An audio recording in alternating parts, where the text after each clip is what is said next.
Boa tarde, ouvintes da Rádio 9 de Julho. Boa tarde você, meu querido, minha querida ouvinte do programa Tocando em Frente. São 5 horas e 14 minutos. Temos aqui hoje na mesa de som Lucas Martins, na produção do programa Fábio Augusto, no telefone do ouvinte Gisele Somolandi, na direção geral da Rádio Dom Evangelho Fonseca. O telefone aqui é o 11 3932 1600, 11 3932 1600. Esse é o mesmo número para o WhatsApp. Também envie mensagens aqui pelo WhatsApp, que nós estaremos atentos e você participa conosco ao vivo também pelo WhatsApp, ok? Hoje eu apresento no programa Ivanildo de Andrade, psicólogo, especialista em dependência química, o programa Tocando em Frente há 5 anos no ar.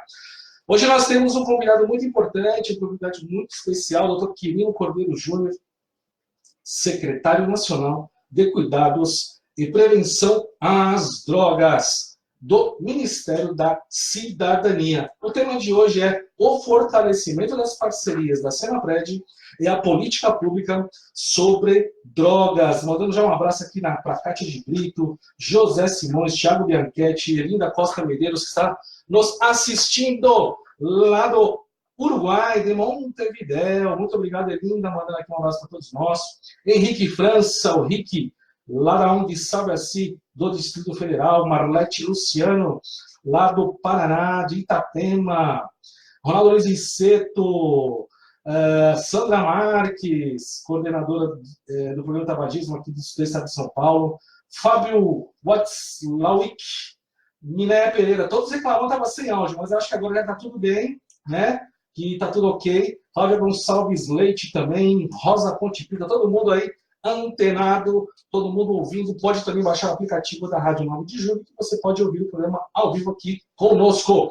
Vamos aqui dar a palavra ao nosso querido doutor Quirino Cordeiro Júnior, para ele falar um pouco para nós sobre esse fortalecimento das parcerias da Senapred, a políticas públicas sobre drogas no Brasil, e este trabalho que vem sendo desenvolvido lá no Ministério da Cidadania. Tudo isso, Osmar Terra. Boa tarde, doutor Quirino.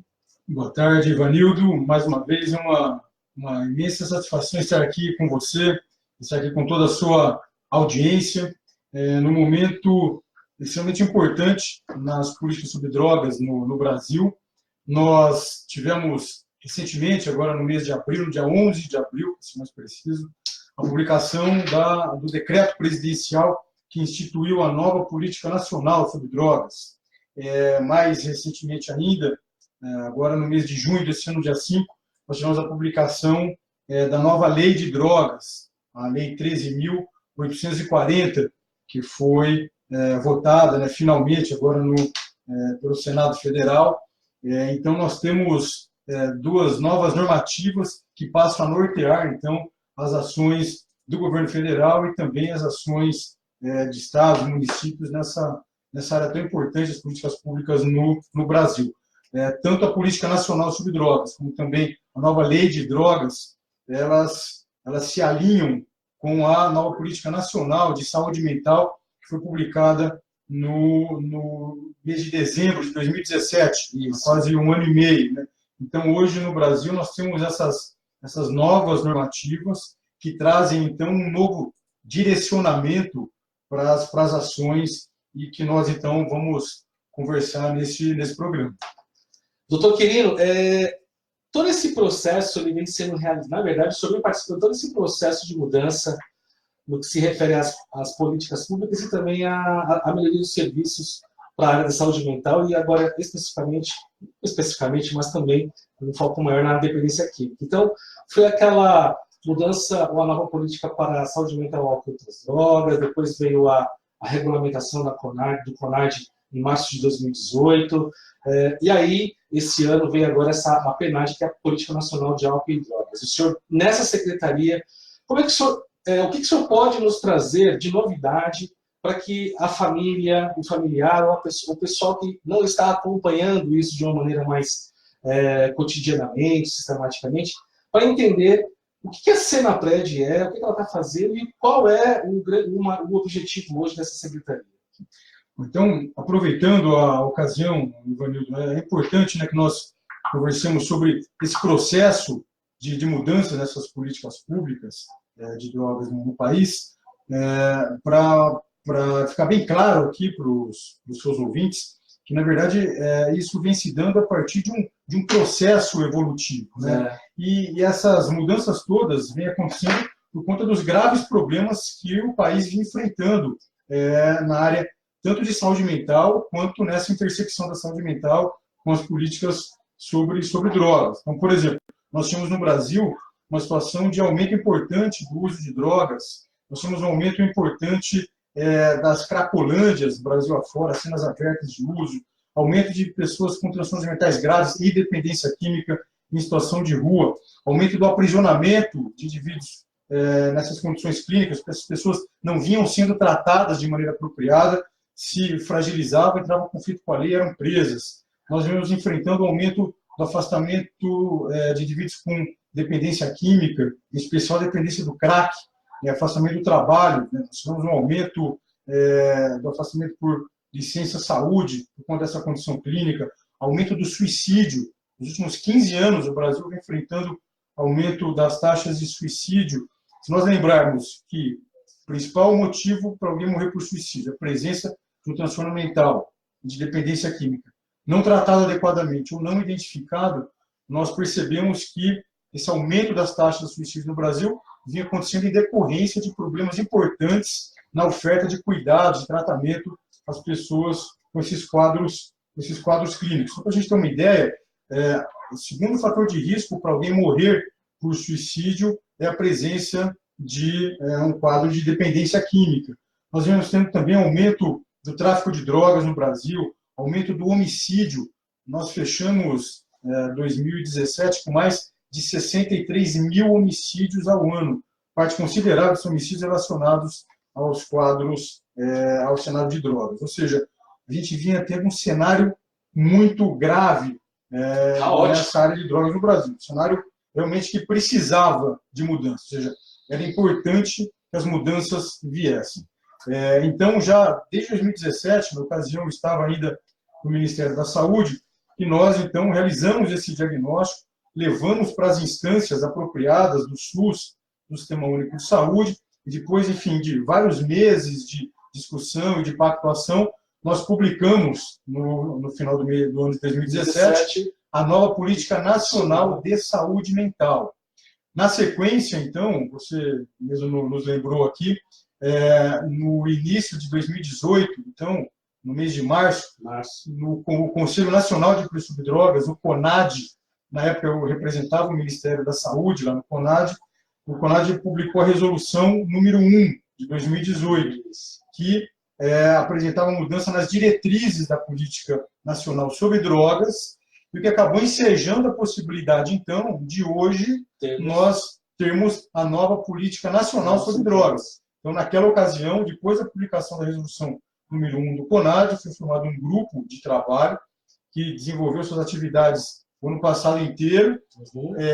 Nós não conseguimos finalizar ainda essas atividades no ano passado e finalizamos neste ano de 2019, já com a nova gestão do governo federal, e conseguimos, então, publicar o decreto presidencial no dia 11 de abril. No dia 11 de abril, com a nova Política Nacional sobre Drogas.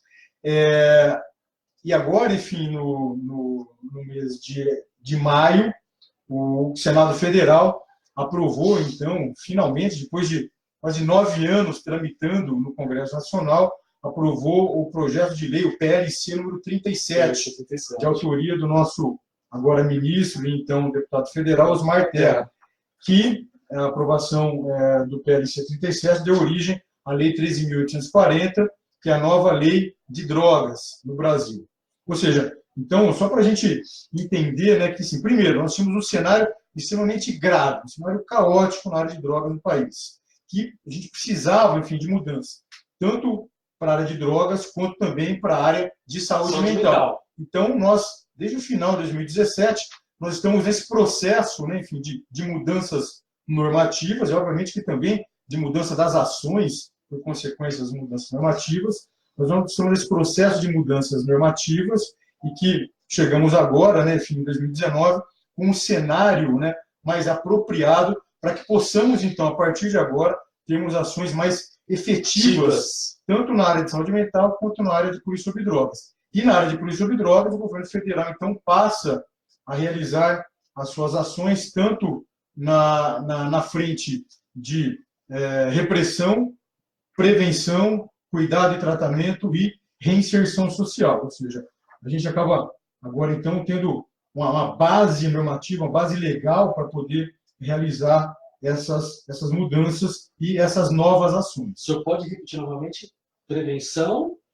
Repressão, prevenção, cuidado e reinserção social. São as 4 grandes áreas que compõem a política de drogas no país e para todas elas, enfim, o governo federal, nesses 6 meses agora de início das ações da nossa secretaria, da Secretaria Nacional de Cuidado e Prevenção às Drogas, nós estamos realizando. Doutor Quirino, é importante também o pessoal saber a complexidade do problema exige também ações complexas, né? Não tem como você simplificar o trabalho voltado para a saúde mental e dependência química. E todo esse trabalho ele é feito de forma intersetorial, interministerial, conversando com vários agentes políticos e também da sociedade para poder conseguir ter o norte, né, doutor Quirino? Sim. No governo federal, nós estamos trabalhando as ações de prevenção de drogas envolvendo 7 ministérios. Ou seja, diante da complexidade do problema de drogas, não é possível, né, enfim, que nós tenhamos ações exclusivas em um único ministério. A nossa secretaria, que fica no Ministério da Cidadania, coordena essas ações que são realizadas em parceria dentro do governo. E, obviamente, nós também estamos, nesses últimos 6 meses, indo até os territórios, indo até os estados e municípios para discutir com gestores locais, apresentar, então, as ações que nós estamos realizando no nível federal, para que os gestores, então, possam incorporar, na medida das suas necessidades, nas suas ações, então, nos territórios. Estamos indo também para os estados, municípios, para discutir essas ações com os nossos parceiros nos territórios, com as entidades que compõem as nossas ações em estados e municípios. Então, a gente está trabalhando para fazer com que cada vez mais nós sejamos próximos de quem realmente executa as ações na ponta. Isso é importante, né? Ter esta conexão com quem está nas cidades, nos municípios e nos estados. Sem essa parceria, sem esse comprometimento também dos estados, dos municípios, dos conselhos, né? Não é possível realizar esse trabalho. Doutor Quirino, como vem sendo realizado esse trabalho com as comunidades terapêuticas, essas vagas que foram criadas? Como é que a população, o cidadão que hoje precisa de um tratamento, de acompanhamento a longo prazo, como é que ele consegue hoje ter acesso a esse serviço? Como é que está caminhando esse processo, doutor Quirino? Nós, na frente de cuidados e de tratamento das pessoas que apresentam dependência química, as mudanças então, nas políticas que nós citamos até agora, vem abrindo a possibilidade de que nós tenhamos um cuidado mais ampliado, né, e mais integral das pessoas que apresentam problemas relacionados ao uso de álcool e drogas. Ainda quando nós publicamos a nova Política Nacional de Saúde Mental, nós fizemos questão de incluir novos serviços na rede de atenção psicossocial, na RAPS. Nós incluímos, naquela ocasião, hospital psiquiátrico, hospitais-dia, incluímos também ambulatórios e passamos já desde aquela ocasião a trabalhar com as comunidades terapêuticas que já compunham a rede, mas por questões de entendimento, por questões meramente ideológicas, não vinham sendo utilizados de maneira apropriada pelas gestões anteriores do governo federal. Então, já das mudanças da política nacional de saúde mental, nós já incluímos novos serviços para que a gente pudesse ter ações mais fortalecidas, ou seja, na área de internação, por exemplo, nós incluímos os hospitais psiquiátricos, porque não fazia mais sentido no Brasil nós continuarmos com a política de fechamento de serviços hospitalares, de leitos. Hoje o Brasil, se a gente tem uma ideia, se a gente acabar unindo leitos de saúde mental em hospital geral e leitos psiquiátricos, em hospitais especializados, psiquiátricos, nós temos no Brasil hoje pouco mais de 20 mil leitos. Isso, uma população de 200 milhões de habitantes, significa que no Brasil nós temos hoje 0,1 leito para cada 1.000 habitantes. O que significa isso? Significa que hoje no Brasil nós temos 1/3 dos leitos que nós deveríamos ter para a internação de pessoas que apresentam transtornos mentais e dependência química.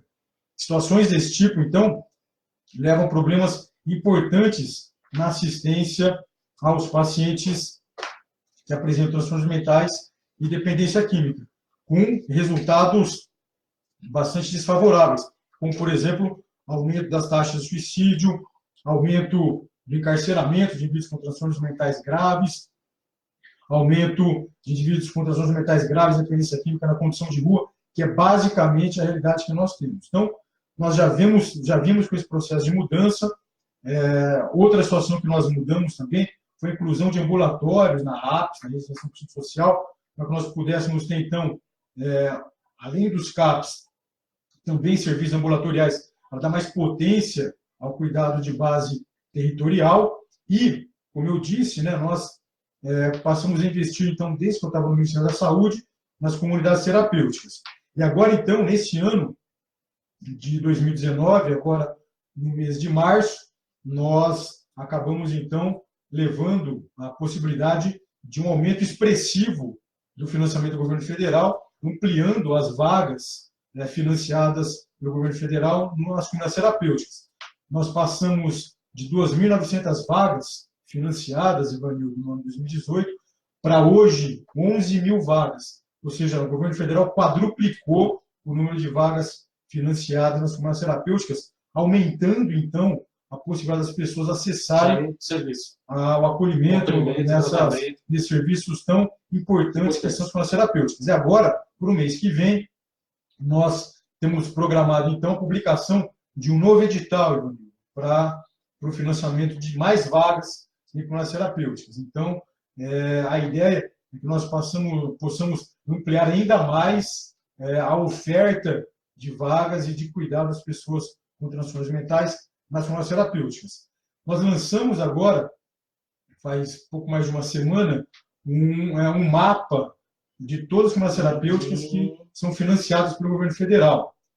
Se o nosso ouvinte tiver interesse, pode entrar no site do Ministério da Cidadania e lá ele vai encontrar o mapa das comunidades terapêuticas do Brasil. A gente fez um georreferenciamento. Então, por exemplo, se alguém morar num determinado município, por exemplo, no interior de São Paulo, em Minas Gerais, em qualquer lugar, ele pode ir lá no município dele, ele vai lá, clica no município, aparece com a terapêutica que tem lá, quantas vagas tem, onde fica, qual é o endereço, qual que é o responsável pela terapêutica, qual que é o telefone de contato, quanto que o governo federal aporta de recursos para que a gente possa dar mais transparência, enfim, dos gastos públicos e para que a gente possa, enfim, levar essa informação de um jeito mais acurado para as pessoas, para que, quando as pessoas tiverem necessidade de cuidado, elas saberem onde elas podem procurar.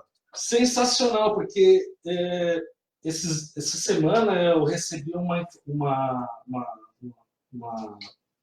mensagem de uma ouvinte nossa perguntando justamente isso.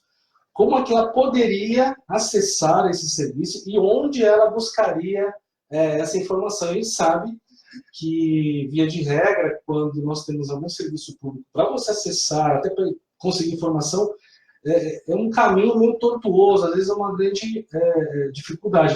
O que você está trazendo é uma solução tecnológica para isso, né, doutor? Hoje o Ministério da Cidadania financia 496 comunidades terapêuticas no Brasil, ou seja, com essa expansão do financiamento que nós tivemos agora, nós quadruplicamos o financiamento, nós expandimos bastante e conseguimos dar capilaridade às comunidades terapêuticas financiadas. Nós temos hoje comunidades terapêuticas financiadas em todo o país.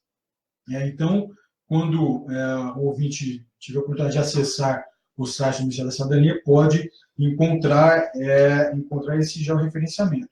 E uma outra questão também, nós abrimos um canal de relacionamento com a população por meio do telefone 121. Ah, também é possível por telefone. Por telefone. Então, ligações gratuitas. Durante a semana, ligação gratuita, telefone 121, 121. Código 4. Então, quando a telefonista atender ali, você opção 4. Colocar a opção 4 e você, então, vai poder tirar as dúvidas, né, com o atendente, dúvidas em relação a todas as ofertas que nós estamos colocando em prática para a população na área de política sobre drogas. Então, essa é uma outra inovação que nós colocamos para ofertar de maneira mais apropriada as informações para as pessoas. Para facilitar o acesso, né? Porque acessar os serviços, às vezes, é muito difícil. Então, olha que interessante. Foram criadas as parcerias, as comunidades terapêuticas, a ampliação do número de vagas para o tratamento dos dependentes químicos em comunidades terapêuticas. Tudo isso acontecendo a partir de 2017 com a decretação, a legislação, com a promulgação, né, da nova Política Nacional de Saúde Mental, Álcool e Outras Drogas, com aquela regulamentação também feita pelo CONAD em março de 2018. Agora, em abril de 2019, foi realizada a Política Nacional de Álcool e Outras Drogas, que é o PNAD, e agora, no mês de maio, foi aprovada a nova lei de drogas, a PLC 37. Tudo isso ajudando agora na construção de todo esse projeto, esse novo projeto de tratamento, prevenção, repressão e cuidados em relação às drogas. Nós vamos fazer um pequeno intervalo e já voltamos. Antes, eu queria só deixar aqui, o José Simões deixou aqui para nós. Os municípios têm demonstrado apoio nas ações propostas? É uma pergunta do José Simões. O Pitt, falando do programa, gostaria que o doutor esclarecesse de que forma se pretende fazer a vistoria das CTs conveniadas com o governo federal. Boa pergunta. Será através dos estados, da federação? Enfim, tem aqui essa pergunta, acho que já pode ser bem trabalhada. E como que vê a declaração em programa de audiência televisiva favorável à descriminalização e os responsos da nova PNAD a ser contrária à legalização? A questão da legalização e descriminalização ainda é o que pega, né?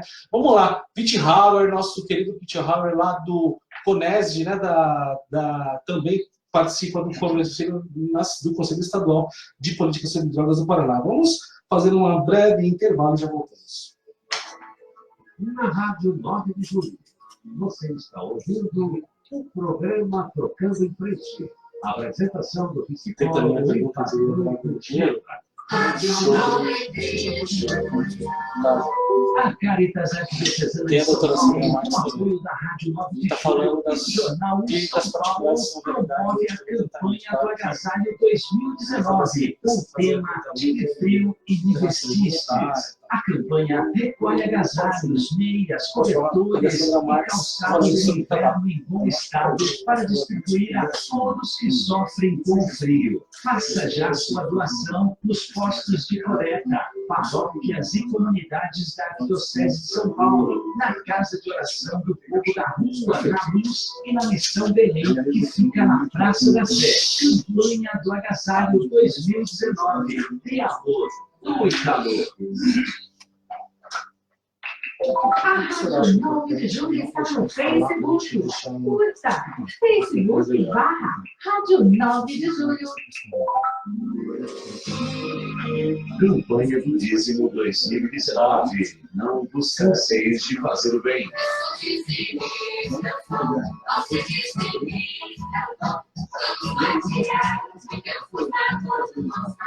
Dízimo na comunidade também é questão de coragem e de perseverança. Seja você também dizimista para que o Evangelho continue a ser anunciado. Na Rádio 9 de Julho, você está ouvindo o programa Trocando em Frente. A apresentação do psicólogo e pastor Tio. Estamos de volta com o programa Tocando em Frente, hoje aqui com o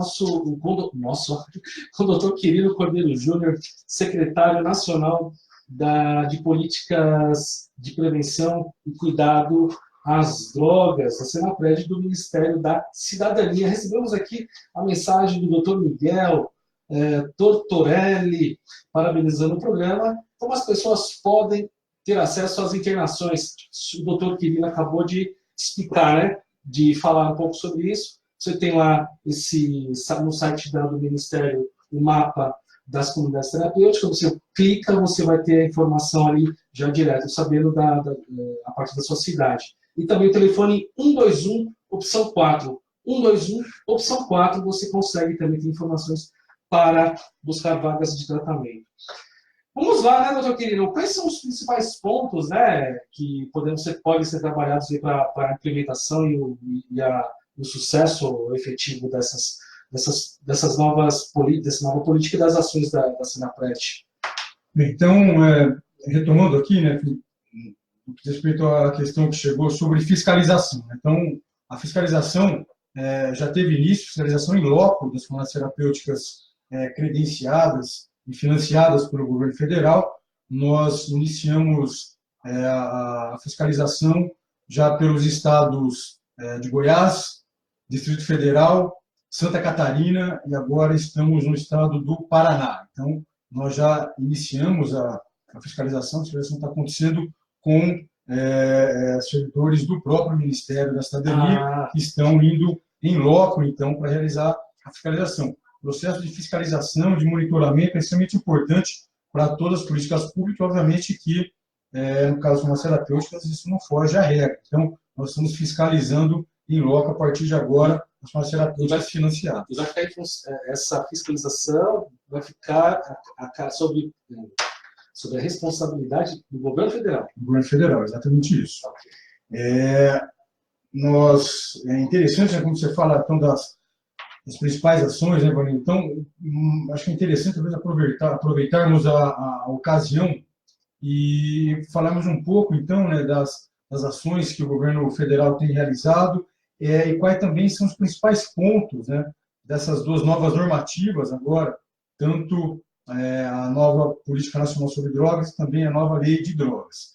O primeiro ponto que é importante é que essas duas normativas colocam dois pontos centrais, que acabam, então, direcionando os demais pontos das políticas públicas a partir de agora. Primeiro, é a posição contrária à legalização das drogas no Brasil. Isso é uma questão central das duas normativas. Nós sabemos que gestões passadas do governo federal vinham, no mínimo, flertando com a legalização das drogas no país, e agora a posição é contrária à legalização das drogas. A outra questão é que nós devemos ter políticas públicas buscando a proteção da sociedade contra as drogas. Essa é uma outra questão que é central. A partir disso, então, se desenham os outros pontos da política. Primeiro, na área de repressão. A repressão, então, passa a ser uma repressão mais dura contra o narcotráfico e principalmente contra o narcotráfico relacionado ao crime organizado, né? Então, as ações, por exemplo, de apreensão de cocaína, no primeiro semestre desse ano, houve apreensão de 3 vezes mais cocaína no Brasil do que no ano de 2017, por exemplo. Então, o governo federal tem aumentado, então, as suas ações de repressão contra o narcotráfico. Mas a ideia não é só você prender, a ideia não é só você fazer com que o narcotraficante fique detido. Isso é importante também. Mas o que o governo federal passa a fazer a partir de agora é agir para descapitalização do crime organizado relacionado ao narcotráfico. Então, por exemplo, o presidente da República publicou agora, recentemente, no mês passado, a medida provisória 885, que reformula o FUNAD. O FUNAD é o Fundo Nacional Antidrogas. Então, o que passa a acontecer a partir de agora é que as ações do governo federal dão uma celeridade maior para a venda de bens apreendidos com crime organizado. Só para a gente ter uma ideia, Ivani, a sua audiência, no Brasil hoje nós temos mais de 80 mil itens apreendidos do narcotráfico e que não vinham sendo leiloados, que não vinham sendo transformados em recursos para aplicar em políticas públicas. Então, a partir de agora, com a medida provisória publicada recentemente, a 885, o governo federal, então, agora dá mais celeridade para tirar os bens do narcotráfico, descapitalizar o crime organizado, enfraquecer o crime organizado a partir dessa ação e pegar esse recurso e investir nas políticas públicas de repressão, prevenção, cuidado e inserção social. Nesse caso, o senhor fala são automóveis, carros, motos, joias, o que é apreendido. Exatamente isso. Uhum. Então, a partir de agora, a ideia é descapitalizar e enfraquecer o crime organizado e aportar o recurso nas políticas públicas.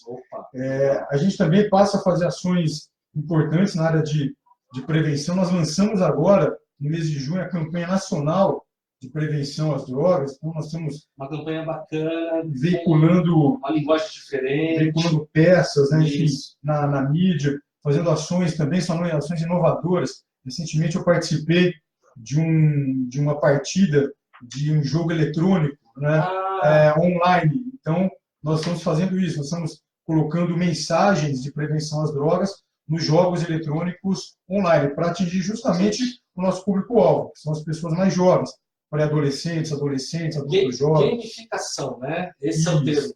Exatamente isso. Doutor, querido, eu quero fazer uma menção aqui ao Tony, ele é lá do Comad de Limeira, ele sempre pergunta, doutor querido, e as ações de prevenção, é isso que nós precisamos, doutor querido? Então, nós estamos com essa campanha agindo então, em várias frentes, e estamos lançando outras ações também. Por exemplo, trabalhando o Profesp. O Profesp é o programa Forças no Esporte. Então, o Ministério da Cidadania aporta recursos que são executados pelo Ministério da Defesa.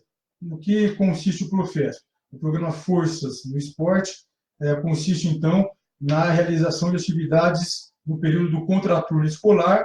Então, crianças, adolescentes de comunidades carentes, né, de alta vulnerabilidade social, passam a fazer, então, o contraturno escolar em unidades das Forças Armadas. Lá fazem atividades esportivas e nós agora, então, passamos a realizar também ações de prevenção de drogas nesse contexto. Então, a partir de agora, o governo federal vem realizando campanhas de prevenção, ações de prevenção, como, por exemplo, também em eventos esportivos. Nós temos participado de vários eventos, na Liga de Vôlei masculina, na Liga de Futsal masculino, Liga de Futsal feminino, vários campeonatos de futebol. Então, com a ideia de que droga não combina com o esporte, com a ideia de que por meio dos eventos esportivos nós possamos atingir as pessoas, nós estamos também levando as ações de prevenção às drogas para os eventos esportivos. Então, uma série de ações que nós estamos realizando na área de prevenção.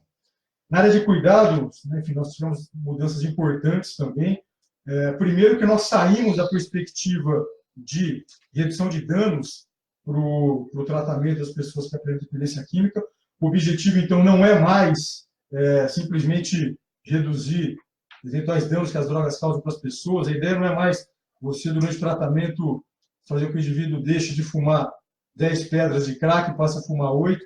A ideia agora, então, é que a gente trabalha na perspectiva da abstinência, que o indivíduo fique, então, sem usar drogas, o indivíduo possa se recuperar, viver uma vida em sobriedade e conseguir, então, de volta a sua dignidade, a sua cidadania. Só posso fazer um pequeno parênteses? Na verdade, assim, né, doutor? Amplia-se as possibilidades com essa perspectiva da abstinência. Mas, só para deixar claro, isso não quer dizer que não se possa utilizar uma técnica de redução de danos para acessar este dependente químico. Às vezes você utiliza disso para chegar na abstinência. Antes, não se podia pensar em falar da abstinência, era só a redução de danos era um fim, não é um fim, ela é um meio para se chegar à abstinência. Isso, o que existia até agora na antiga Política Nacional sobre Drogas era que o objetivo e as estratégias utilizadas para se alcançar o objetivo na área do tratamento da dependência química era exclusivamente a redução de danos. A partir de agora, então, como eu já disse, o objetivo do tratamento não é mais redução de danos, mas sim a abstinência. Então, é o que a gente busca com o objetivo do tratamento. Como estratégia, então, nós podemos utilizar várias estratégias. Por exemplo, promoção de abstinência, promoção à saúde, redução de danos, ou seja, então, como estratégia, cabe a redução de danos. Entretanto... Ele é um meio. Isso. Entretanto, é bom que fique claro que é uma estratégia que pode ser utilizada quando outras estratégias não deram certo. Ou seja, não como uma primeira estratégia.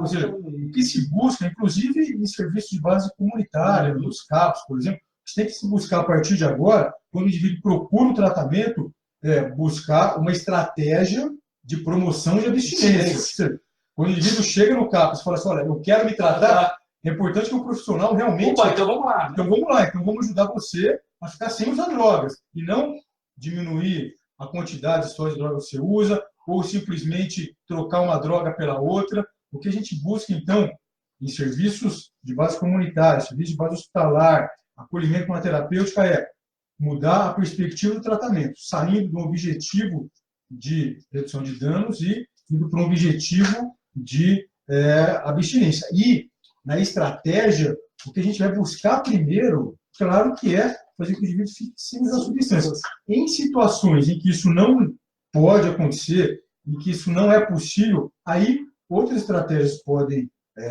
ser utilizadas, como, por exemplo, a redução de danos.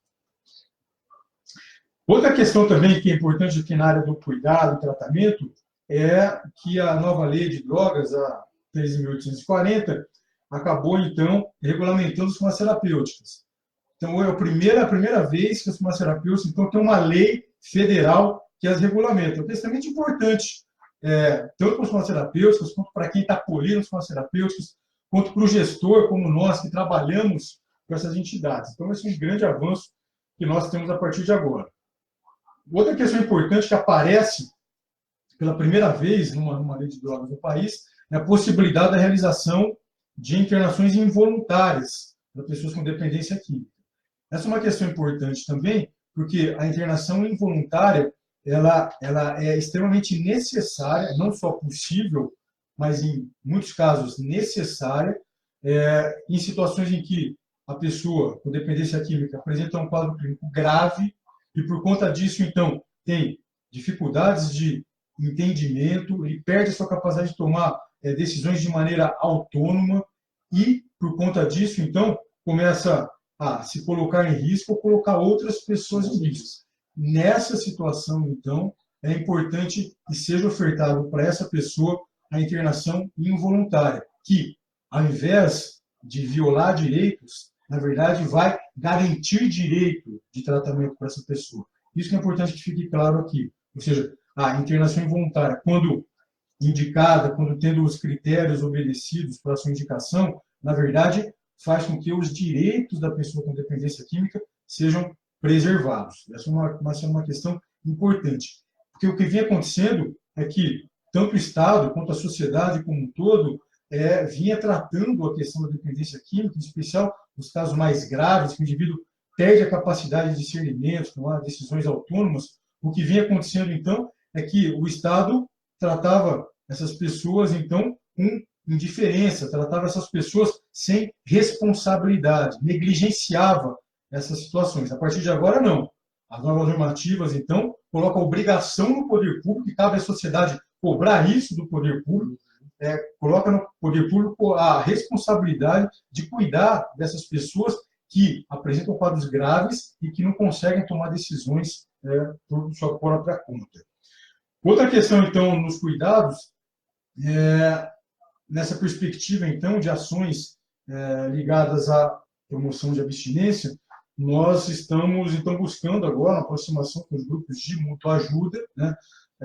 Então, agora, recentemente, a nossa expectativa, dentro de um mês, nós vamos lançar um chamamento público para trabalharmos no financiamento de grupos de mútua ajuda, Brasil afora, e grupos de apoio familiar. Ou seja, não é possível mais a gente pensar em políticas públicas na área de dependência química sem levar em consideração o trabalho com as famílias, né? Então, essa é uma ação nova que a gente deve realizar a partir de agora. E, por fim, na área de reinserção social, nós lançamos a possibilidade dos acolhidos nas comunidades terapêuticas acessarem um programa do governo federal chamado Progredir. Esse é um programa que trabalha na capacitação da pessoa com dependência química, trabalha com um banco de empregos para facilitar a realocação do indivíduo no mercado de trabalho, trabalha também com cooperativismo, associativismo, enfim, para que a gente possa ajudar a pessoa, depois que ela sai do acolhimento, se reinserir socialmente por meio do trabalho. E nós lançamos também a possibilidade dos acolhidos nas terapêuticas acessarem um programa do governo federal chamado Brasil Mais Empreendedor. Nós, a partir, então, agora, talvez no próximo mês, nós já lançamos esse programa. A partir do próximo mês, então, agora nós deveremos iniciar as ações de capacitação presencial dentro das comunidades terapêuticas. Dentro das comunidades. Isso. Para que a gente possa, então, ajudar os acolhidos no processo de empreendedorismo. Então, justamente são ações para ajudar essa pessoa. Quando ela sair do acolhimento, para poder ter perspectivas concretas de reinserção social. E aí, dessa maneira, é como se fechar o ciclo, né? Trabalhar desde a prevenção, tratamento, repressão, tratamento, cuidado, e reinserção social, e aí você tem essa pessoa novamente na sociedade, aí podendo cumprir os seus papéis sociais. Doutor, queria fazer uma perguntinha, uma indagação, né? CONAD, hoje, nós recebemos recentemente uma informação, vimos, que no CONAD houve uma mudança lá na forma desse conselho ser constituído. O que o senhor poderia nos dizer sobre essas mudanças que estão acontecendo? Então, Ivanildo, a nossa secretaria trabalhou bastante nessas mudanças agora do CONAD. O CONAD é o Conselho Nacional de Políticas sobre Drogas, para que nós pudéssemos ter, então, um CONAD mais ágil, mais efetivo e mais engajado em efetivamente trabalhar em prol das políticas públicas na área sobre drogas no país. De modo, então, que nessa semana que passou, o presidente da República, então, publicou um documento mudando, então, as características e a formatação do CONAD. O Conselho, então, tinha até agora 31 membros, né, e nós passamos para 14 membros. Primeiro, nós temos um conselho com mais de 30 pessoas trabalhando, nós já percebemos a grande dificuldade de termos um trabalho realmente efetivo. É o que vinha acontecendo. Nos 2 últimos anos, eu fui representante do Ministério da Saúde no CONAD e era notável assim, que o CONAD tinha grande dificuldade de exercer as suas atividades, também por conta do seu grande tamanho. As mudanças do CONAD também estão alinhadas com a maneira que esse governo passa a enxergar os conselhos. Nós tínhamos no Brasil uma quantidade enorme de conselhos, e esses conselhos que representavam um pouco a sociedade, representavam, sim, várias estruturas que tinham interesses particulares na condução das políticas públicas, e não necessariamente a sociedade. Então, esse governo passa a enxergar os conselhos de uma maneira diferente, como vem acontecendo até então, porque a organização dos vários conselhos de políticas públicas no Brasil aconteceu de uma maneira bastante interessante. Basicamente, eles foram criados para que, independente de quem estivesse no governo, basicamente quem iria dar as cartas, quem iria dar as regras, as normas, eram os conselhos, porque boa parte desses conselhos são conselhos deliberativos, ou seja, eles decidem a política pública. E não dava mais para o governo federal, né, governo federal que, uma gestão como essa, que prima pelas mudanças e pela busca de mudanças em prol da sociedade, não dava mais para o governo ficar na mão desses conselhos somente aparelhados, como vem acontecendo. Então, as mudanças do CONAD vêm dentro desse contexto, as mudanças de outros conselhos dentro do governo federal. Então, nós saímos de 31 membros, passamos para 14 membros, são 12 membros do governo federal e um membro que representa os conselhos estaduais de política de drogas e um membro que representa os governos dos estados. Nós teremos 14 membros, a ideia é que nós tenhamos uma ação mais ágil, mais facilitada para tomar de decisão e com pessoas, novamente, realmente interessadas em fazer com que as políticas públicas aconteçam. Não seria mais possível a gente ter a ideia de fazer mudanças nas políticas públicas e ser travado pelo Conselho. E essas mudanças, então, elas avançam nós agora passamos a ter uma estrutura apêndice ao CONAD, que é uma comissão de especialistas, vai ser nomeada pelo governo. A ideia é que nós, sim, podemos ter interlocução com especialistas, mas com especialistas que realmente tenham como ideia ajudar o governo a tomar decisões mais apropriadas, e não especialistas que vão lá simplesmente para travar pautas e colocar as suas agendas e os seus interesses pessoais. E a outra questão, só para finalizar, nós lançamos agora dentro do CONAD, que é uma outra novidade, Comissão Intergestores Bipartite, que nós, então, vamos chamar todos os gestores estaduais para discutir e debater as políticas públicas dentro do Conselho. Então, o Conselho ele muda, mas ele muda para melhor, para que a gente possa ter realmente um Conselho que vai trabalhar em prol, juntamente com o governo, as políticas públicas, com o objetivo de melhorar as políticas públicas para a população brasileira. Vamos continuar aqui pelo Facebook, porque eu acho importante essa fala do Dr. Quirino, porque revela-se que não está querendo cercear a voz da população, muito pelo contrário, está querendo, na verdade, melhorar a forma dessa fala chegar até o governo. Vamos ficar agora com a oração do Santo Terço com o Padre Luiz Cláudio Braga e continuaremos ao vivo aqui pelo Facebook da Rádio 9 de Julho, no Facebook Ivanildo Andrade, para novamente tocar nesse assunto do CONAD para explicações um pouquinho mais detalhadas e, enfim, é isso. Grande abraço a todos vocês e até o sábado que vem. ZYK.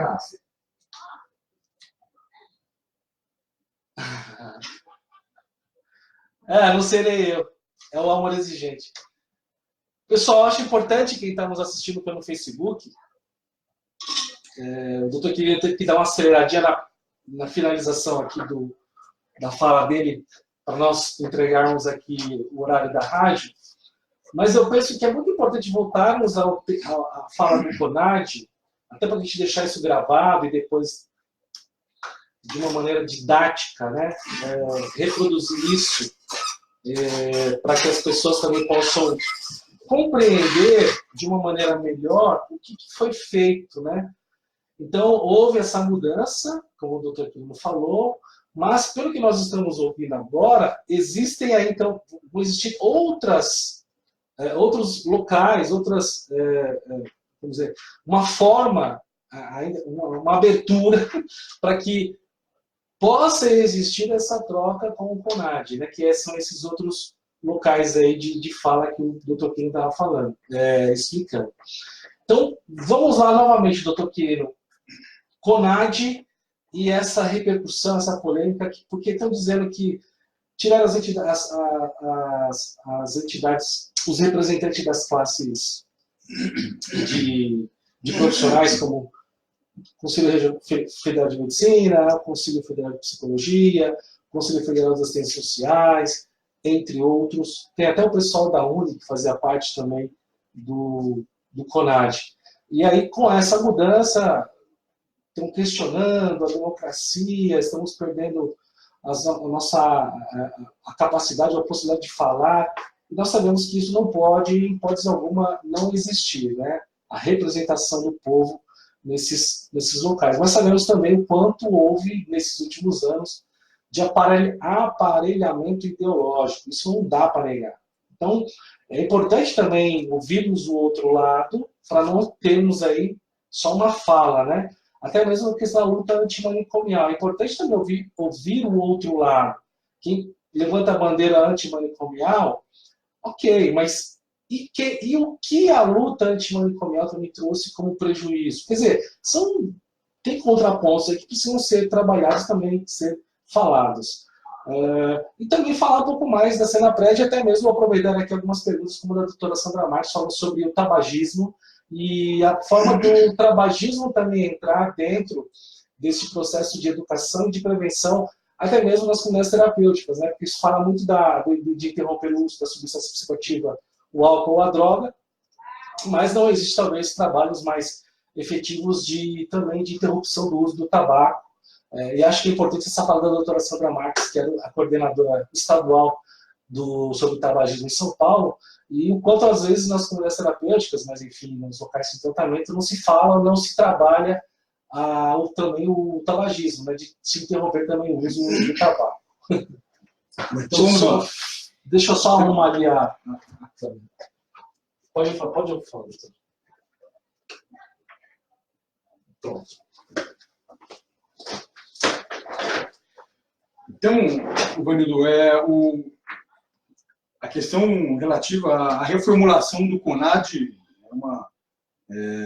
tem causado um debate agora na toda a sociedade, essa última semana, mas, basicamente, o que tá em jogo aqui, o que tem se falado muito, né, é que é importante que se observe, né, a democracia, a representação da população nas decisões que o governo federal toma. Claro que isso é importante, né? Enfim, aliás, nós vivemos num país democrático e que esse governo foi eleito democraticamente. E esse governo foi eleito com uma pauta bem clara, né? Uma pauta contrária ao uso de drogas, contrária à legalização das drogas, contrária à descriminalização das drogas, contrária ao plantio, venda, comércio de drogas no Brasil. Então, essa é a pauta que esse governo apresentou quando, então, foi eleito. Diante disso, ou seja, nada mais natural do que a pauta do governo seja colocada em prática, né, seja executada pela atual gestão. Então, o que está em jogo aqui é realmente que a vontade da população seja executada. E é isso que o governo federal, por meio, então, dos seus ministérios, das suas secretarias, vem buscando realizar. Então, o que nós não podemos permitir é que haja um risco para a execução das pautas que o governo federal, então, precisa executar até para fazer frente aí aos anseios da população quando acabou elegendo, então, esse governo. Diante dessa situação, o que nós não podemos aceitar é que, quando o governo federal vai colocar uma certa pauta em execução, você tem um conselho, que é um conselho deliberativo, que decide, então, os rumos da política, é um conselho, na verdade, que vai colocar obstáculos para a execução dessa pauta. Ou seja, não faz o menor sentido isso, de, muitas vezes, forças políticas que foram derrotadas nas urnas e agora presente nos conselhos começam a travar a pauta. Isso o governo federal não vai permitir que aconteça. Ou seja, obstruir a pauta. Né? Não há essa possibilidade. Ou seja, o que nós temos que fazer, então, nós temos que ter ações efetivas, né, para que possamos executar a política pública, e a política pública realmente que foi escolhida pela população nas urnas. O que nós tínhamos, então, enfim, era um conselho composto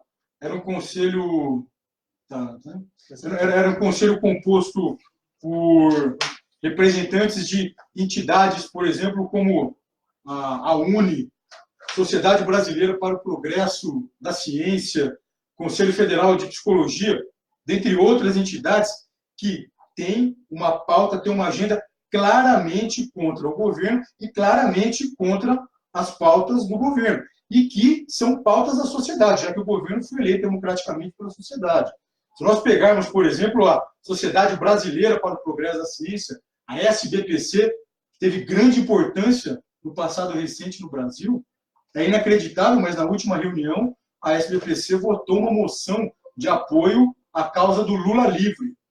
Ou seja, são coisas que são difíceis de serem aceitas e difícil da gente entender, de fato, o que instituições que têm posturas como essa, por exemplo, podem ajudar na condução de fato das políticas públicas, nas perspectivas que o governo realmente quer e precisa implementar. Então, ou como, por exemplo, a UNE, né, enfim, ou como, por exemplo, a OAB, que por meio das suas ações vem, enfim, buscando que o Supremo, por exemplo, acabe votando matérias que vão acabar beneficiando o Lula, que está preso hoje. Enfim, então, não dá mais para a gente ficar na mão dessas entidades. Não dá para políticas públicas tão importantes que precisam, sim, de mudanças. Não dá para as políticas públicas ficarem na mão de entidades que vão para conselhos deliberar em causa própria. Então, por conta disso, as mudanças no CONAD aconteceram. E aconteceram como? Como que aconteceram as mudanças? Então, primeiro, o CONAD era composto por 31 membros, 31 representantes da sociedade.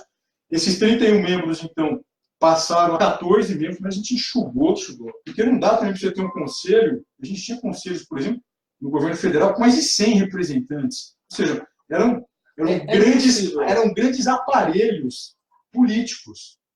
E, na verdade, foi interessante porque esses conselhos, historicamente, eles foram criados para que, independentemente da força política que tivesse no governo, para que as políticas públicas não mudassem. E que ficassem, na verdade, sempre na agenda dos grupos que dominavam os conselhos. Por isso que os conselhos foram criados, né? Esses conselhos são deliberativos. Eles decidem, efetivamente, a execução da política pública. Uma perpetuação. Uma perpetuação, ou seja, a perspectiva de mudança concreta, se você tem a decisão subjugada desses conselhos, a perspectiva de mudança é nenhuma. E a gente não pode correr o risco no Brasil de a gente perder a oportunidade que a gente tem hoje de realizar as mudanças que a população precisa. Então, por conta disso, a gente fez a reformulação do conselho. Como é que a gente fez, então? A gente sai de 31, que é um conselho extremamente pesado e difícil de trabalhar, para 14, então, para 14 membros. São 12 membros do governo que estão, sim, enfim, alinhados com a política do governo, atual, com as pautas do governo, de um governo que foi eleito democraticamente, querendo, você gostando ou não. É um governo que precisa executar as suas ações. Nós temos lá um membro, então, dos conselhos estaduais sobre drogas e um membro dos governos estaduais, fazendo aí 14 membros. Nós temos 2 órgãos assessores aí do governo, do conselho. Um desses órgãos é uma comissão formada por especialistas, ou seja, o governo quer sim interlocução com especialistas, o governo quer sim ter, dentro do que for possível, até suas ações baseado nas evidências científicas, ter a sua política baseada em questões técnicas bem informadas, o que, aliás, não vinha acontecendo nos governos passados, que a ideologia campeou, né, nesse cenário. Então, o que a gente fez? A gente criou essa comissão que vai subsidiar as ações do CONAD, e esse conselho, então, de especialistas vai ser formado por membros indicados pelo Ministério da Cidadania e pelo Ministério da Justiça. Então, nós teremos essa comissão que vai subsidiar o CONAD na hora de tomar decisões, vai subsidiar, então, com informações técnicas e científicas. Sobre o tema. E nós passamos, então, a ter um outro órgão que vai subsidiar o CONAD, que é a Comissão Intergestores Bipartite, que é um órgão, então, onde vai ser realizado, então, as discussões, as pactuações e os alinhamentos das ações do governo federal com os estados e municípios. Ou seja, o que nós buscamos, então, foi organizar uma estrutura diferenciada e uma estrutura, sim, que possa atender às necessidades das pessoas, da população brasileira, que possa atender o que são os anseios da população brasileira e não a posição de grupos que vinham dominando esses conselhos há anos. Só para a gente ter uma ideia, Evandro, que acho que é um ponto interessante para a gente conversar com a audiência. O pessoal está falando assim, manda ver, doutor Quirino. E é interessante a gente discutir isso, Ivanildo, porque, por exemplo, o Datafolha, que, aliás, quando o Datafolha mostra uma coisa, dependendo da área, a gente pode até, enfim, colocar um pouquinho mais para cima, né? 50% para mais ou 50%. Mas, enfim, o Datafolha publicou recentemente uma pesquisa mostrando, no que diz respeito às internações involuntárias que vinham sendo demonizadas pelas pessoas dentro do CONAD, né, vários grupos. Tal. 80% da população brasileira, 80% é favorável às internações involuntárias. E quando você especifica que a internação involuntária vai ser só para as pessoas que não têm condições de tomar a decisão de maneira apropriada, casos graves, o apoio chega a 94%. Eu desconheço qualquer política pública que tenha esse nível de aceitação por parte da população. Ou seja, tudo isso para dizer, Ivanildo, que o que vinha acontecendo no Brasil era que políticas públicas vinham sendo realizadas, apartadas, distanciadas do desejo, do anseio e das necessidades das pessoas. Ou seja, e as políticas vinham sendo realizadas muito pelas pessoas que ficavam lá aparelhando esses conselhos. Então, a partir de agora, as decisões vão ser tomadas buscando, sim, a interlocução com os gestores públicos, buscando, sim, a interlocução com especialistas, mas que estejam realmente interessados em trabalhar em prol da população e trabalhar dentro da perspectiva do que a população acha que é mais apropriado. Mais ou menos também da questão da liberação das drogas. No ano passado, quando eu era membro do CONAD, representando o Ministério da Saúde, como coordenador nacional de saúde mental do Ministério da Saúde, nós estávamos discutindo o que veio então a ser a resolução número 1 do CONAD de 2018. Eu me lembro lá que eu estava advogando na ocasião para que fosse incluído no texto da resolução número 1 do CONAD, para que fosse incluído lá que a posição contrária do governo brasileiro à legalização das drogas seria porque a população brasileira tem uma posição majoritariamente contrária à legalização das drogas. E eu estava defendendo essa questão ali no Conselho. Eu me lembro que o representante, o Paulo, representante do Conselho Federal de Psicologia, ele estava questionando essa posição. Aí foi quando eu falei para ele, tudo bem, eu topo mudar a minha posição aqui, desde que você me apresente qualquer enquete, qualquer pesquisa de opinião pública que tenha sido feita até agora, mostrando opinião diferente da população brasileira. Se você me apresentar aqui uma pesquisa sequer, mostrando que a população brasileira é favorável à liberação das drogas, eu deixo, então, de advogar pela inclusão desse texto aqui na resolução. Ou seja, o que vem acontecendo é que as pessoas estavam indo dos conselhos, querendo colocar as suas posições, as posições dos seus partidos políticos, das suas categorias profissionais, dos seus nichos, e não a posição realmente da população brasileira. Isso, de verdade, Ivanildo, acabou. E eu sou psicólogo e, de fato, eu não fiquei nem um pouco triste, desanimado ou revoltado com o fato do CFP, Conselho Federal de Psicologia, não ter mais essa representatividade no CONAD. Porque eu acompanho o CONAD, acompanho o CFP e sei o quanto, de fato, esse conselho, muitas vezes, ele prestou foi desserviço à população. E a realidade das pessoas que têm problema com a dependência química, ela nunca antes na história deste país, parafraseando um certo ex-presidente, nunca houve ações tão efetivas buscando, de fato, hoje, atender à demanda e à necessidade real da população, com oportunidade de tratamento em vagas de internação em comunidades terapêuticas, o projeto de prevenção sendo, de fato, efetivados e realizados com maior qualidade, com maior determinação por parte do governo.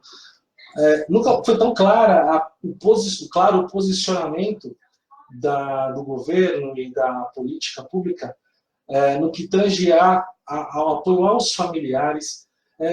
Jamais havia tido uma menção sequer da política pública, inserir ou trazer para dentro da política os grupos de mútua ajuda e também os grupos de apoio para as famílias, sabendo-se que, de fato, os grupos e as comunidades terapêuticas, por décadas, realizaram um trabalho que, se não fossem as comunidades terapêuticas e os grupos de apoio, nós teríamos um quadro ainda muito piorado do que já existe de ruim no Brasil. Então, valorizar esses serviços, eu não vejo como sendo ser uma atitude antidemocrática uma atitude autoritária. Eu acho que, na verdade, é uma atitude democrática, porque amplia, traz para dentro quem já está fazendo esse serviço, esse trabalho, fazendo um serviço de trabalho correto, adequado, e que pode agora ser ainda mais bem utilizado pelo poder público. Então, unir forças para que assim possamos atender os anseios e os objetivos reais da sociedade e da população menos favorecida. E como psicólogo eu já vi, por exemplo, o presidente ou ex-presidente do CFP, que é o Rogério Giannini, viajando para a Venezuela, tirando foto com o Nicolás Maduro, o ditador venezuelano, e se colocando aqui no Brasil contra todas as formas, contra as comunidades terapêuticas, falando de forma muito errônea a respeito do tema. Também já vi presidente do Conselho Federal de Psicologia, do Conselho de Psicologia aqui de São Paulo, segurando um cachimbo de crack lá na Cracolândia e dizendo que é a favor da liberação, que as pessoas podem fumar o seu crack, redução de danos, e assim, de uma maneira até constrangedora, como psicóloga, né, fazendo essa legitimação, legitimando o uso a partir dessa política da redução de danos. Eu, como psicólogo, não me sentia representado. Então, acho que é por aí, acho que vamos com calma, acho que as coisas podem ser melhor vistas daqui a um tempo, acho que da mesma maneira que hoje a Senapred vai fazer também o seu monitoramento, a fiscalização de todos os serviços, nós, enquanto sociedade, estaremos também aqui atentos e com o espaço aberto. Eu gostaria até que vocês estivessem aí perguntando mais, mas aqui ao vivo falando de peito aberto para vocês sobre o que de fato está acontecendo com transparência, né? Isso é mais importante, com transparência, com honestidade, sem conchavos e sem obscuridade, né? As coisas estão muito claras. Falando sobre essa questão do tabaco nas comunidades terapêuticas, doutor Quirino. Ainda, só para aproveitar, ainda nesse contexto do CONAD, a gente já vai para a questão do tabaco lá com a minha amiga Sandra. Tem relação ainda à questão que guarda uma certa relação com o CONAD, só para as pessoas que estão nos assistindo agora, né, possam também ter essa informação de que o atual governo exonerou os peritos do Mecanismo Nacional de Prevenção e Combate à Tortura. É interessante, porque numa situação desse tipo, a primeira coisa que vem então quer dizer que o atual governo é favorável à tortura, não quer mais fiscalizar, né, enfim, entidades onde crime de tortura pode ser praticado, enfim. Mas aí, se a gente for olhar o que vinha acontecendo de fato nesse órgão aqui, o Mecanismo Nacional de Prevenção e Combate à Tortura, era um absurdo. Era uma situação que era simplesmente inaceitável. Ou seja, eram peritos, pessoas que eram escolhidas para estarem lá, e essas pessoas que compunham, então, com peritos, o Mecanismo Nacional de Prevenção e Combate à Tortura, que também era um órgão extremamente aparelhado, e que se valia do poder que tinha para instituições como hospitais psiquiátricos, comunidades terapêuticas, que não tinham problemas de funcionamento.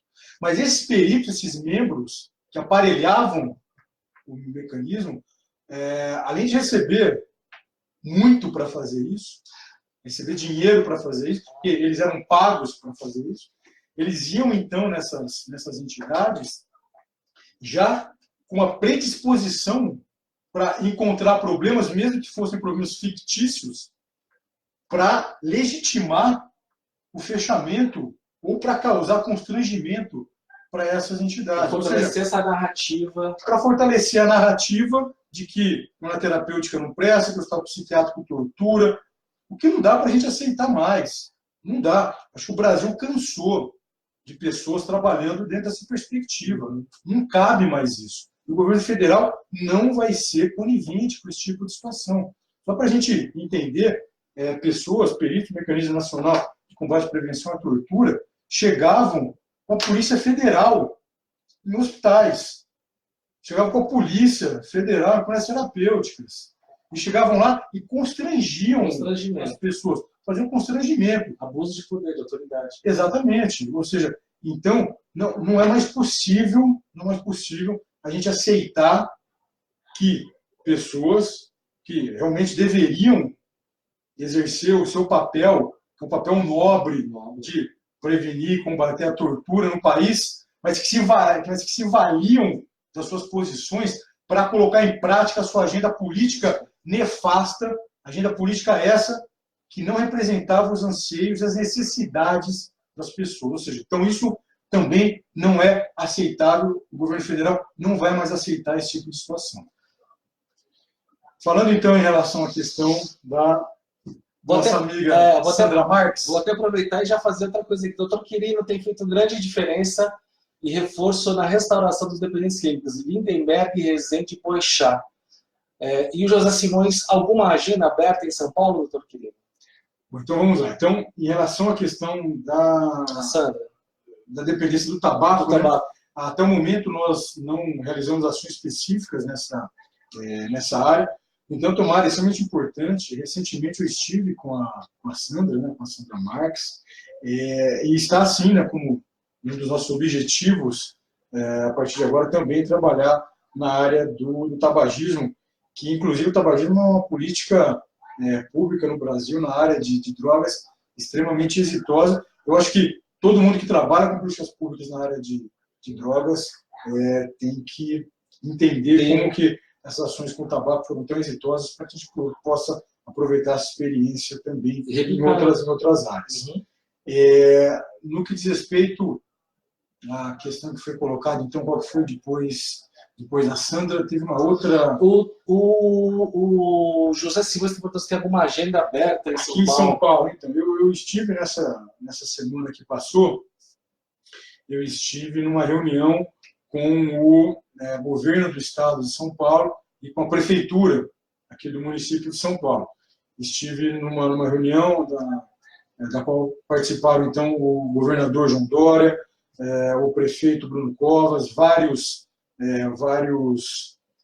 secretários de estado, secretários municipais, também participaram autoridades policiais, enfim. Então, participou um representante da FAPESP, que se pretende fazer uma pesquisa aqui em São Paulo. Precisa, né, doutor? Enfim, então, sempre. Então qual que é a ideia, né, da nossa aproximação aqui com as autoridades, com os gestores aqui do estado de São Paulo? É para que nós possamos, então, trazer as novidades da nova política nacional sobre drogas, da nova lei de drogas, da nova política nacional de saúde mental, ou seja, a gente trazer esse novo alinhamento normativo, né, para que nós, então, possamos executar aqui em São Paulo ações conjuntas que a gente possa dar mais efetividade. E isso está sendo trabalhado, doutor? Tá, então, essa foi a primeira reunião que nós tivemos aqui em São Paulo, mas eu tenho participado de encontros Brasil afora. Sua viagem está...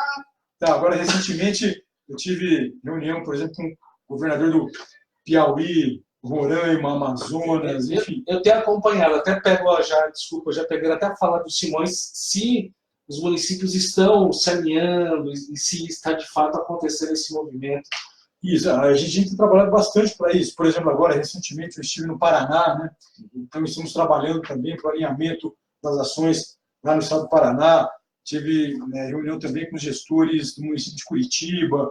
Enfim, a gente está trabalhando para buscar identificar quais são os problemas que os municípios apresentam, que os estados apresentam, para que a gente possa ofertar, de fato, as ações que o governo federal tem para oferecer.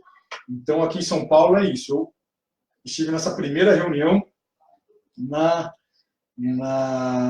nessa semana que passou. Agora nós estamos programando um trabalho conjunto para que a gente possa, de fato, primeiro, identificar quais são as necessidades, para que a gente possa, enfim, ofertar os trabalhos e buscar o alinhamento que a gente vem fazendo no governo federal. E é importante demais, né? Porque quando existe esse alinhamento, as forças, essa sinergia, ela acaba sendo potencializada, né? E isso impacta positivamente a população que está precisando, né? Com o investimento em equipamentos, estrutura. Fala também para nós aí do Compacted sobre esses cursos profissionalizantes, doutor Quirino. Então, nós estamos lançando agora, aliás, as inscrições estão abertas, viu, Leandro? Então, quem está nos assistindo aqui, o seu público, que são profissionais de cronoterapêuticas, o público-alvo é para profissionais de cronoterapêuticas. Então, esses profissionais poderão acessar o Compacta. O Compacta é um curso cujas inscrições já estão abertas. Se entrar no site lá da Universidade Federal de Santa Catarina, você vai identificar lá o curso. Se jogar no Google também é fácil achar, se escrever Compacta, curso e tal. Então, as pessoas já podem fazer as inscrições. Nós faremos a capacitação de 2.000 profissionais de terapêuticas em todo o país, num curso à distância. Uma parceria com a Universidade Federal de Santa Catarina, que está sendo responsável pelos aspectos formais do curso, então, as inscrições, enfim, do Moodle que a gente vai usar para ofertar o curso, e todo o conteúdo do curso está a cargo do grupo do professor Ronaldo Laranjeira, aqui da Unifesp. Então, a gente está finalizando agora o conteúdo, e a gente vai iniciar esse curso agora no final já de agosto, começo de setembro. Então, vai ser um curso de 4 meses. 4 meses. Setembro, outubro, novembro e dezembro. Então, a nossa ideia é que até o final do ano nós já tenhamos aí a primeira turma já finalizada aí com 2.000 pessoas capacitadas. Então, isso é extremamente importante, né, doutor? Essa é uma outra ação que a gente também tem feito, que a gente quer intensificar. Eu imagino assim, são tantas ações necessárias que fica até difícil organizar e colocar em prática, porque diante do que não existia, na verdade, não existia, tudo está sendo trabalhado para começar a, de fato, ter fôlego, aparecer, surgir. Então, quanto mais informação, quanto mais entrevistas, quanto mais notícias a respeito dessa nova gestão, dessa gestão do doutor Quirino, é importante para a população também acessar, também os profissionais envolvidos, as comunidades terapêuticas, as famílias, né, estarem cada vez mais cientes do que existe e do que está disponível. Não é só conversa, não é só uma abstração filosófica, não é uma questão de discussão de ideologias, não é prática, ação, efetividade. E é para ontem, né? Nós não podemos mais perder tempo. E tem uma questão que é importante também, né, Ivanildo, para os nossos ouvintes aqui, é que é importante que os profissionais que trabalham com dependência química, tanto como as terapêuticas, mas em outros serviços que compõem, por exemplo, a rede de atenção psicossocial, a RAPS, então profissionais que trabalham nos CAPs, ambulatórios, hospitais gerais, hospitais psiquiátricos, unidades de acolhimento, enfim, é importante que as pessoas busquem a sua capacitação, né? É importante que as pessoas busquem nortear a sua atenção, o seu cuidado, em evidências científicas. É importante que elas busquem se valer de técnica para o seu trabalho, porque muitas vezes, né, o que acontece é que, às vezes, até tem um profissional lá, mas é um profissional que não está capacitado, e que, por conta disso, vai ter dificuldade de ofertar um cuidado de qualidade, um cuidado apropriado para a pessoa que precisa. Então, o governo federal agora está lançando as primeiras ações, de capacitação. Óbvio que a gente tem a ideia de ampliar esse trabalho de capacitação, mas é realmente importante, né, Ivanildo, que a gente converse também aqui com os profissionais, para que os profissionais também busquem realmente ofertar um tratamento de qualidade para as pessoas, baseado em técnicas apuradas, em técnicas apropriadas, em evidências científicas. Só assim que a gente vai, de fato, avançar para ter políticas públicas que beneficiem realmente as pessoas. Né? E assim, acho que é importante falar isso, né? Todos nós queremos o mesmo, que é o bem-estar, a recuperação e a saúde das pessoas, né? Uma sociedade mais bem educada, uma sociedade mais saudável, ela também tende a produzir muito mais bem-estar a todos nós. Então, acho que devemos também abaixar um pouco as armas agora, acho que recolher um pouco, né, esse momento mais de excitação. E, poxa, vamos remar juntos, né? Não vamos ir contra aquilo que hoje de fato é uma realidade. E, quem sabe, dar a oportunidade para ouvir, né? Ouvir e, quem sabe, assim perceber que as verdades, às vezes, elas estão em nós como crenças disfuncionais, como crenças limitantes. Podemos também abrir um pouco o nosso olhar, falando para os profissionais, né, da área de saúde. Vamos ouvir, vamos tentar participar, mas sem agressões, né, sem essa coisa de querer fazer valer a minha forma de ver o mundo, ou a minha ideologia. Não, vamos pensar de uma maneira mais ampliada, mais humana, porque eu acredito que, de fato, hoje estamos trilhando um bom caminho, mas precisamos que todos estejam juntos, e ali na frente podemos ter um olhar, até mesmo uma visão mais adequada do que está sendo feito hoje, porque é um processo histórico, né? O Henrique França está lá dando o seu abraço, fala, está certíssimo aqui, aprovando aqui a fala do doutor Quirino. Pete Hauer, lá de Paraná, do Paraná, mandou uma mensagem aqui também, doutor Quirino, dizendo que a Comissão de Políticas de Drogas da UAB Paraná está para ajudar e auxiliar a nova PNAD, né?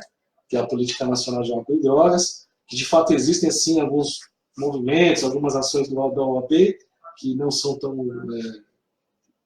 favoráveis à nova política. E cita aqui até o afastamento de uma pessoa hoje que ocupa um cargo, não sei se posso falar, mas enfim. Mas está se colocando à disposição também para poder atuar e agir. E precisamos mesmo, viu, Pete Hauer? Paraná, São Paulo, Minas, Rio de Janeiro, Bahia, todos os entes da federação precisam hoje se unir para que possamos ter, de fato, uma sociedade melhor e um serviço cada vez mais de maior qualidade e a prevenção ser definitivamente trabalhada aqui por nós, que é importante demais, né, doutor Quirino, na prevenção. Para a gente poder fazer o encerramento, fechar, se eu quer deixar alguma mensagem, alguma informação, e fica aqui o meu agradecimento pela sua participação aqui conosco.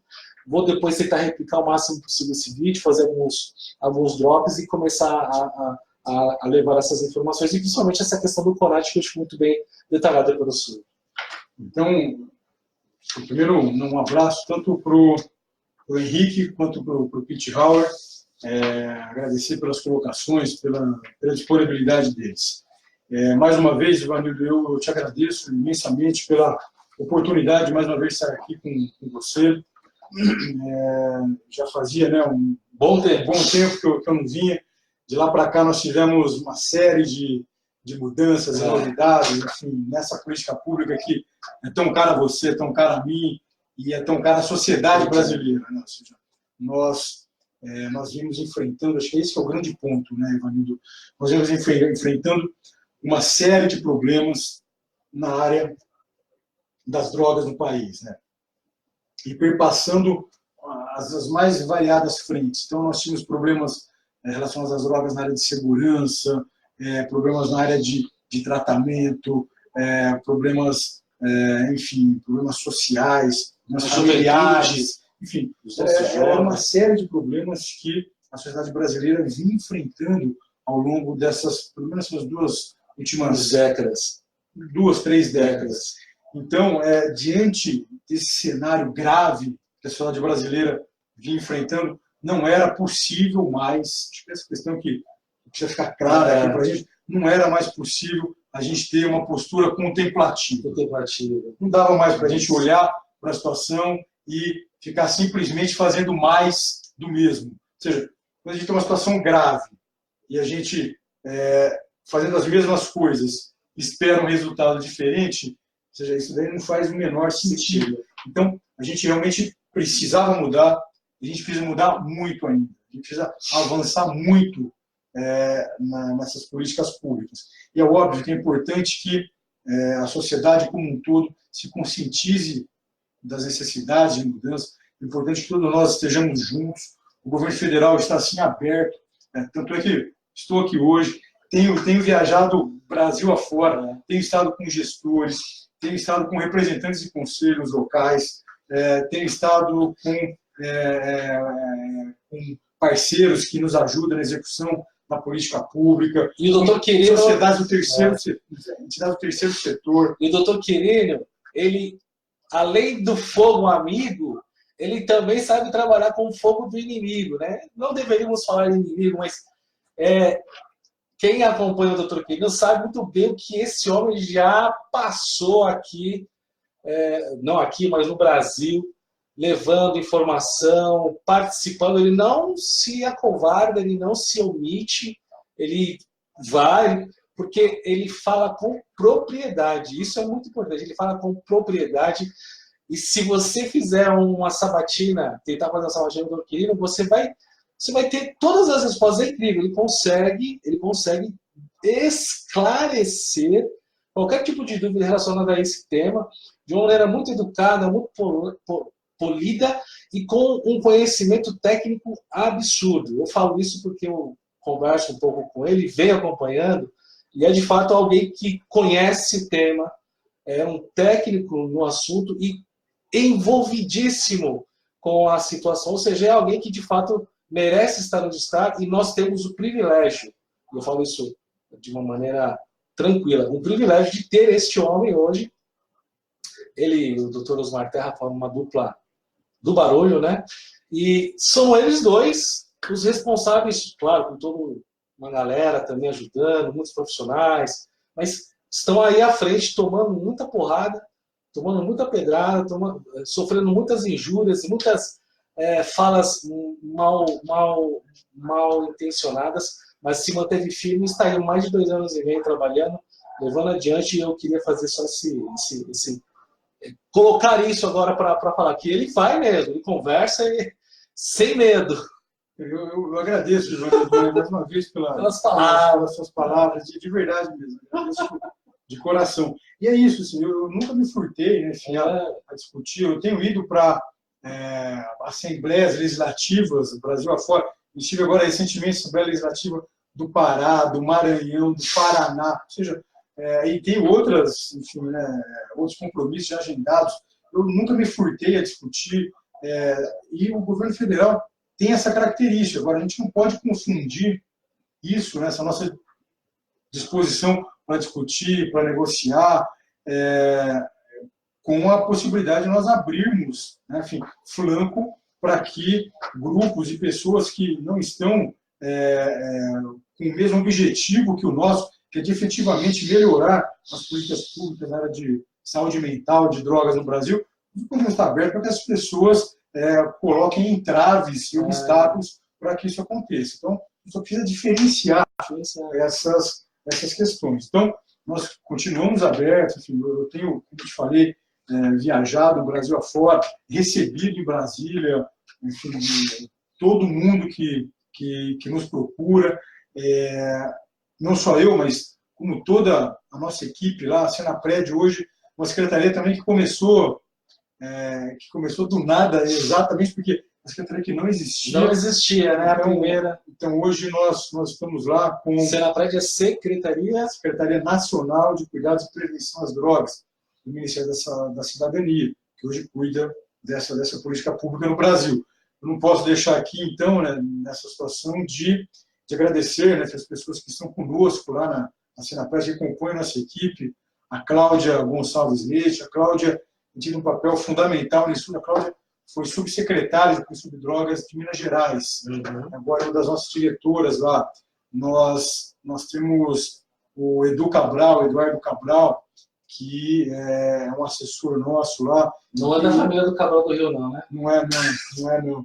E o Eduardo Cabral, o Edu Cabral, tem também nos ajudado bastante nas nossas ações. Nossa chefe de gabinete, a Joaquina, tem outro diretor nosso lá, que é o Marcos. Nós temos outros assessores, nós temos o Bruno, nós temos o Felipe, Viviane, enfim, a nossa equipe ela está crescendo bastante. Nós temos toda a equipe técnica, temos nossos fiscais, temos o Estevão, que lidera as ações de fiscalização que nós começamos agora.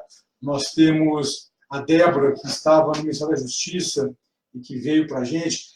Tem a outra Débora, que é a Débora Moreira, que cuida das ações de prevenção. Enfim. Você fala Débora Duprá.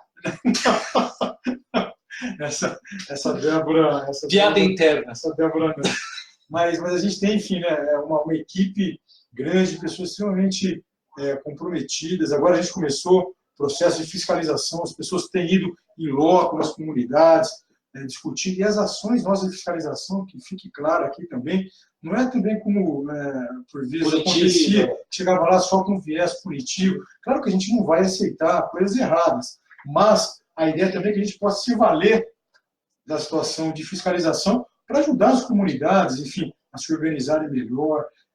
Nós temos toda uma estrutura no Ministério da Cidadania, hoje que também dá sustentação para a gente lá na Secretaria, e é óbvio que o ministro Osmar Terra é o grande líder, né, enfim, desse time, ele que tem uma história bastante rica, bastante importante na área de política sobre drogas no Brasil. Então, hoje eu tenho um grande privilégio de trabalhar nesse ministério, esse novo ministério da estrutura do governo federal, o Ministério da Cidadania, trabalhar diretamente com o ministro Osmar Terra e com essa equipe, enfim, que eu tenho sido realmente um indivíduo de grande sorte de trabalhar com as pessoas que eu tenho hoje lá na cidadania.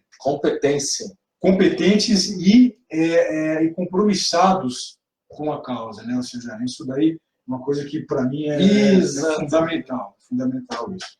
Então, mais uma vez agradeço a você, agradeço a toda a audiência, né, enfim, que está conosco, e sem dúvida alguma, se Deus quiser, quem sabe em breve eu possa estar de volta com mais novidades ainda e buscando sempre avançar nas pautas. Então, obrigado, Ivanildo. Eu que agradeço, muito obrigado a todos vocês. Vamos fazer, como eu falei, uma edição desse vídeo, colocar alguns drops aí no ar. Acho que é muito importante vocês replicarem. Vamos ver se a gente consegue replicar durante a semana. Não é todo dia que nós temos a oportunidade de ficar quase 2 horas aqui conversando com o Dr. Quirino, que com certeza tem uma agenda extremamente complicada. Então, agradeço imensamente a presença do Dr. Quirino, ao senhor Miguel Tortorelli, que também está aí conosco, que nos ajudou também a trazê-lo aqui hoje. Não se esqueça, segunda-feira o Dr. Quirino estará também no programa da Rede Vida, o programa... meu Deus! Com a Cláudia Tenório, né?